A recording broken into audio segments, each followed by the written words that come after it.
reaction is in whatever you believe in the afterlife, if there is one, about your...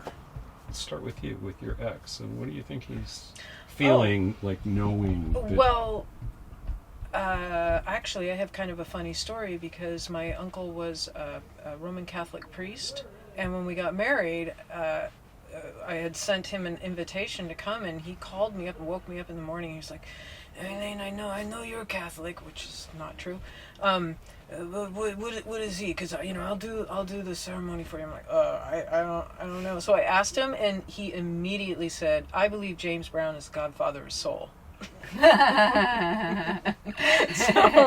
I think that's what he's thinking. Yeah.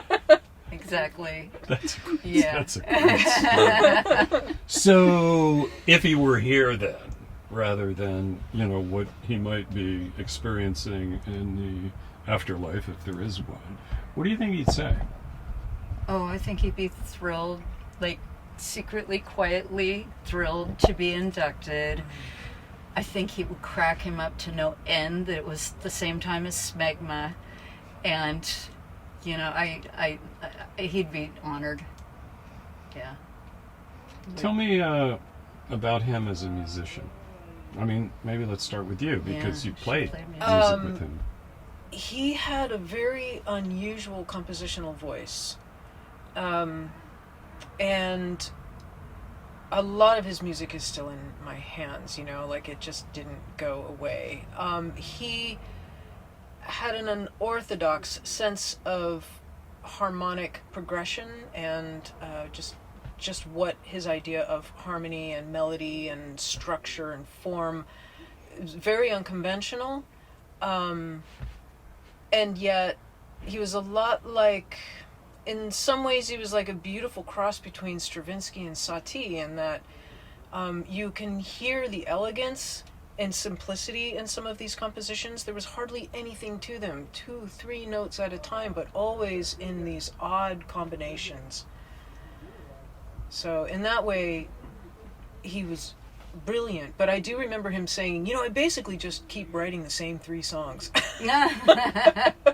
So he knew where it was coming from on some level.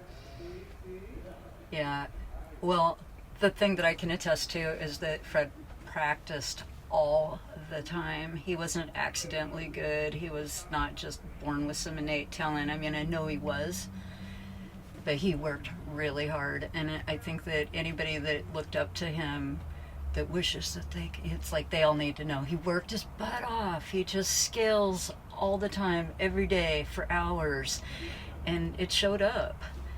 And honestly, when you talk about Fred's way of writing, I felt like his brain just worked that way. Like his sense of humor and everything was just so careening in these crazy ways where it was a surprise all the time. He cracked me up every day because he was just saw things a little differently, and I think he heard things a little differently. And yeah, you know what the Oregon Music Hall of Fame does, right?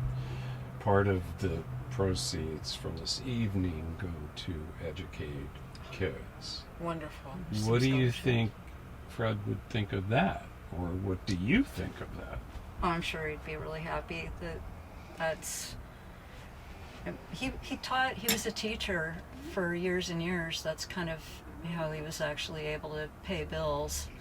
And I know Elaine is a teacher now. Strangely not of music anymore. But I do have, yeah. Well, so then the question is, what do you teach? I teach digital media arts, photography, and film studies. And where do you teach them? I teach at the University of Colorado at Boulder and Front Range Community College. Is there anything else you think Fred would say about this experience, this induction?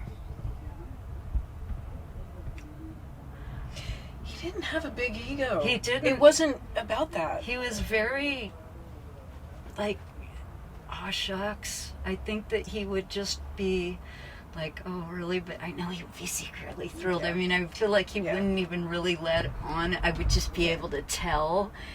Like he really had a like, he had a handle on ego. That was not one of his problems ever. He was not a motivator. No. Yeah, and fame and posterity and anything like that, it just wasn't what it, like, if you, you know, his compositions wouldn't be what they are if he was motivated by fame. It was just a different voice.